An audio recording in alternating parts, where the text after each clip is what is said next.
замандық биік тіресі бірге еңсеріп, қысқа мерзім ішінде елбасының басшылығымен тәуелсіздік Қазақстанды құру жолында аянбай тер төккен еліміздің барлық азаматтарының бір-біріне құрмет білдіретін күні.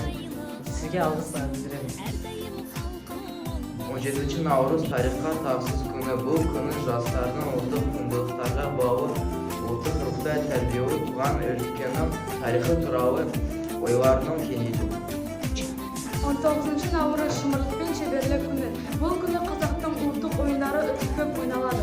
Арқан тартыс, кір тасын көтеру, қазақ күресі, аударыспақ, көкпар осының барлығы да жыл сайын Наурыз мерекесінің құрметіне ұйымдастырылады. Ләңгі тебу, асық ойнау, әсіресе балалар арасында жиі өтеді. 18 Navruz игі істер күні. 18 Navruz игі істер күні. Бұл күні мұқтаж жандарға көмек көрсету, ағаш отырғызу, қайырымдылық жинау сияқты игі істер жүзеге асырылады. 20 Navruz ұлттық спорт күні. Қазақ халқында балалардың ой санасын жетілдіру, зияткерлік қабілетін дамытуда ауыз әдебиетінің алар орны ерекше. Батырлар жыры балаларды отан сүйгіштікке, адалдыққа, ерлікке тәрбиелесе, шешендік өнер табан астында сөз тауып айтуға, аталы сөзге тоқтауға үйретеді. Жаңа жыл ұлыстың ұлы күні. Наурыз мерекесі құтты болсын. Баршаңыз адамдық игіліктердің ең құтты да қуанышты, ырысты да танысты жақсылықтармен қауышыңыздар. Әз Наурыз құтты болсын, қазақ елі.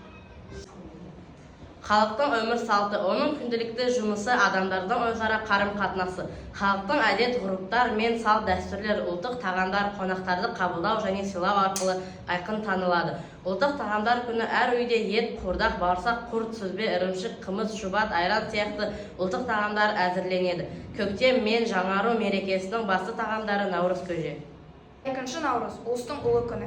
Күн мен түннің теңеліп, жан дүниеді тірілткен, шаруаның бір малы екі болып, арқа басы кеңіп, аққа аузы тиген, қытымыр қыстың ызғарынан құтылып, алдағы шуақты күндерден үміттендірген Наурыз мерекесі тәуелсіз еліміздің зор ықыласымен тойланатын нағыз халықтық сипаттағы салтанатына айналды.